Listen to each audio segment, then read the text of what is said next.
इसी के साथ एफआईआईज और डीआईआईज का एक्शन कैसा रहा उस पर भी नजर डाल लेते हैं। एफआईआईज ने फिर एक बार शुक्रवार को बिकवाली की। करीब 5,500 करोड़ की बिकवाली शुक्रवार के ट्रेडिंग सेशन में दिखी। वहीं डीआईआईज की बात करें तो 5,200 करोड़ की खरीदारी शुक्रवार को दिखी। याद रखें, ईयर टू डेट बेसिस पर डोमेस्टिक इंस्टीट्यूशनल इन्वेस्टर्स की लिक्विडिटी काफ़ी स्ट्रांग रही है, जिसका सपोर्ट भारतीय बाजारों को मिला है। ग्लोबल अनसर्टेनिटीज के बावजूद डोमेस्टिक इंस्टीट्यूशनल इन्वेस्टर्स की लिक्विडिटी हमारे बाजारों में काफ़ी स्ट्रांग रही है। इंडेक्स फ्यूचर्स में 680 करोड़ की खरीदारी, इंडेक्स ऑप्शंस में 3,600 करोड़ की बिकवाली दिखी। वही स्टॉक फ्यूचर्स में 3,200 करोड़ की खरीदारी और स्टॉक ऑप्शंस में करीब 1,000 करोड़ की खरीदारी शुक्रवार के ट्रेडिंग सेशन में दिखी। लेकिन आज भारतीय बाजारों की चाल कैसी रह सकती है? डिम्पी अब हमारे साथ फोन लाइन पर जुड़ चुके हैं। Dimpy, good morning. बताएं क्या रणनीति बनानी चाहिए? पिछले हफ्ते फुल वीक बेसिस पर देखें तो निफ्टी लाल में बंद होता हुआ नजर आया, लेकिन बैंक निफ्टी से अच्छा खासा सपोर्ट दिखा। आज के लिए क्या रणनीति बनानी चाहिए और कौन से लेवल्स पर हमें नजर रखनी चाहिए? Good morning Ashisha. देखिए, जैसे आपने बताया कि लास्ट वीक काफी वॉलेटाइल भी था और इनफैक्ट जो फ्राइडे का सेशन था उसने काफी हद तक डैमेज को कंट्रोल करने का ये काम किया।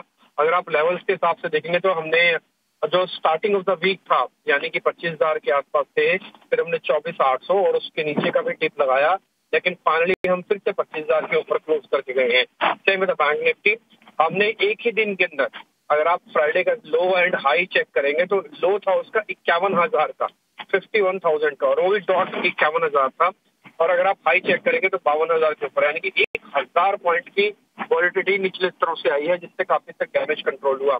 लेकिन इसके लिए इंडेक्सेस को काफी हद तक अपने शॉर्ट्स को कवर करवाना पड़ा और शॉर्ट कवर करवाने से हम यहाँ तक तो आगे, लेकिन आगे की जर्नी मार्केट में नए पार्टिसिपेशन भी तय होगा, क्योंकि जो सिस्टम में पार्टिसिपेशन है वो थोड़ा सा लाइट भी हो चुका है अभी।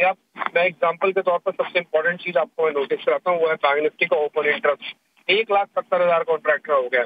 तो यहाँ पे आकर थोड़ा सा बिल्डअप कम हुआ है और ये बिल्डअप सिस्टम में देखिए ओपन पोजिशन दोनों की होती है, लॉन्ग की भी होगी, शॉर्ट की भी होगी। शॉर्ट कवर करेंगे तो मार्केट तेजी आएगी, लॉन्ग कवर करेंगे तो अनवाइंडिंग का प्रेशर बन जाएगा। तो शॉर्ट्स ने कवर किया। शॉर्ट्स कवर होने से क्या होता है, एक लेवल तक तो आप ऊपर आ जाते हैं, लेकिन उसके बाद आपको फ्रेश लॉन्ग की यानी कि ताजा खरीदारी की जरूरत होती है। तो आज मार्केट को वही अपना रियल टेस्ट देना है। ध्यान रखें, अब हम हफ्ते का ऐसे वीक के अंदर जा रहे हैं जो थोड़ा फेस्टिवल सीजन की तरफ भी जाता है, थोड़ा सा participation in the terms of volume भी कम हो सकता है। तो लेकिन धीरे धीरे करके ये हफ्ता सोमवार से शुरू होके आपको बुधवार तक काफी हद तक डिसाइड कर देगा कि हम वापस से 51,800 के नीचे जा रहे हैं कि नहीं जा रहे हैं। अगर ट्रस्ट में अगर हम 51,800 के नीचे नहीं जा रहे हैं तो आप इसी सीरीज में 52,500 जो हमारा टारगेट था, हमने आपको ऑलरेडी भी नोटिस करवाया है शीशा, आपको याद भी होगा कि हमारा मानना है कि अक्टूबर सीरीज के अंदर 52,500 आप जरूर लगाएंगे और 52,500 आप आ सकते हैं और 2 ही दिन के अंदर आ सकते हैं, कोई बहुत बड़ी बात नहीं है। तो इसलिए इस लेवल के साथ आप बने रहे, ट्रेलिंग स्टॉप लॉसेस लगाएं जिनके पास पोजीशंस हैं, और जिनके पास नहीं है 51,800 का स्टॉप लॉस देके वो भी 52,500 रख सकते हैं, क्योंकि इस केस में भी 200-250 पॉइंट का एक स्टॉप लगेगा और करीब आपका जो टारगेट है वो 500 पॉइंट का। तो रेशियो ठीक है। आते हैं निफ्टी के लेवल्स पे। निफ्टी ने 25,000 के आसपास अपनी क्लोजिंग दे रहा है, तो इसका मतलब ये है कि मार्केट के अंदर 24,800 फिर से आपका एक इम्पोर्टेंट बेस बन गया, जिसको हमने बीच में वॉयलेट किया था। तो 24,800 जब तक जाता नहीं तब तक वापस से प्रेशर बिल्डअप नहीं होगा मार्केट के अंदर। प्रेशर आएगा कि नहीं आएगा इस पर थोड़ा सा भी मेरे को डाउट है। इसमें आईटी की पार्टिसिपेशन, एक दो सेगमेंट की और पार्टिसिपेशन बहुत जरूरी है, जिनकी वेटेज हो, जैसे ऑटो है, जैसे आईटी है, जैसे बैंक है। इन तीनों के पार्टिसिपेशन में से एक बड़ा सेक्टर सामने निकल के आए, या फिर रिलायंस या फिर एचडीएफसी, दो बड़े बैंक, दो बड़े प्लेयर्स निकल के आए। तो कुल मिला के मार्केट का सेटअप ठीक है। ऊपर जाते समय 25,200 एक रेजिस्टेंस की तरह काम करेगा, 24,800 एक सपोर्ट की तरह काम करेगा। इस रेंज में वापस फंस गए हैं, तो हमने लास्ट वीक भी कई बार डिस्कस की थी और आपको मैंने ऑलरेडी बैंक का 51,800 और 52,500 तक के टारगेट मोटा मोटी आपको बता दिए। ऑप्शन ट्रेडर्स थोड़ा आराम से काम करें, वैसे कोई दिक्कत नहीं है, करें खूब करें काम, बट थोड़ा स्ट्रेटेजिकली करें क्योंकि प्रीमियम में इरोड हो सकते हैं। आज सोमवार का दिन है, थोड़ा आर्टिफिशियल प्रीमियम राइज होके आते हैं, तो आके चेक एंड बैलेंसेस होंगे। वैसे कोई प्रॉब्लम नहीं है, एफआईएस की होल्डिंग में किसी तरह का कोई बदलाव नहीं है, उनकी होल्डिंग एज इट इज है 35% तो ये कुछ लेवल्स है, सपोर्ट और रेजिस्टेंस लेवल्स, जहां पर आपको नजर रखनी चाहिए। डिम्पी, शुक्रिया समय निकालकर हमारे साथ जुड़ने के लिए। आगे बढ़ते हैं और इस बीच हमारे साथ जेएम फाइनेंशियल सर्विसेज के अक्षय भागवत भी जुड़ चुके हैं। अक्षय, गुड मॉर्निंग, शुक्रिया समय निकालकर जुड़ने के लिए। सबसे पहले आप बताएं, बाजार पर क्या रणनीति बनानी चाहिए आज? Good morning. तो आप देखें कि बहुत ही एक पिवोटल या क्रूशियल लेवल से निफ्टी ने रिकवरी करा है प्रायर ट्रेडिंग सेशन में। वो लेवल है 24,650 का। तो एक बहुत इंपॉर्टेंट सपोर्ट बुल्स ने डिफेंड किया है और उसका मतलब है कि यहाँ से एक पॉसिबल शॉर्ट कवरिंग रैली दिख सकती है, जहाँ जिसके चलते निफ्टी 25,000 और 25,200 ये दो टारगेट एरिया जल्द ही ये आने वाले हफ्ते में टारगेट कर सकता है। डेटा पॉइंट्स भी अगर आप देखें तो थोड़ी सी ओपन इंटरेस्ट में ब्रॉडर शॉर्ट कवरिंग हुई है। इंडिया विक्स थोड़ा कूल ऑफ हुआ है और कुल मिला के एक्सपायरी वीक जैसे नजदीक आएगा तो शॉर्ट स्क्वीज के चांसेस की प्रोबेबिलिटी हायर है। तो एक short term positive view maintain करने की राय है। स्ट्रिक्ट स्टॉप लॉस आपको फ्राइडेज के लो के नीचे करीबन 24,650 के नीचे रखना पड़ेगा और 25,000 और 25,200 ये दो टारगेट के लिए आपको बाय करना है। बैंक निफ्टी की बात करें तो बैंक निफ्टी में काफी ज्यादा मजबूती थी। यहाँ पे 52,000 भी पार कर चुका है। काफी ऑप्शन राइटर्स ने 52,000 और 51,800 के पुट्स में राइटिंग की पोजीशन बनाई है। तो कंसेंसस व्यू है कि शॉर्ट टर्म 52,000 एक अच्छा सपोर्ट बन सकता है। और ऊपरी स्तर में पीएसयू बैंक्स ने भी काफी सपोर्ट करा, जो एक सरप्राइज एलिमेंट था फ्राइडे के ट्रेडिंग सेशन में। तो इसके चलते 52,700 और 53,000 के हफ्ते में बैंक निफ्टी ऊपरी स्तर में टारगेट कर सकता है। बिल्कुल, तो ये तो निफ्टी और बैंक निफ्टी पर रणनीति हुई, लेकिन अक्षय, इसके अलावा स्टॉक स्पेसिफिक आइडियाज कौन से रहेंगे आज के लिए?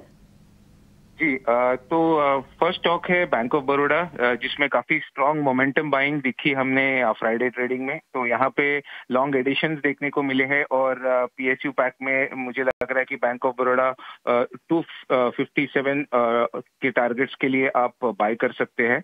241 का एक स्टॉप लॉस रहेगा ये ट्रेड में।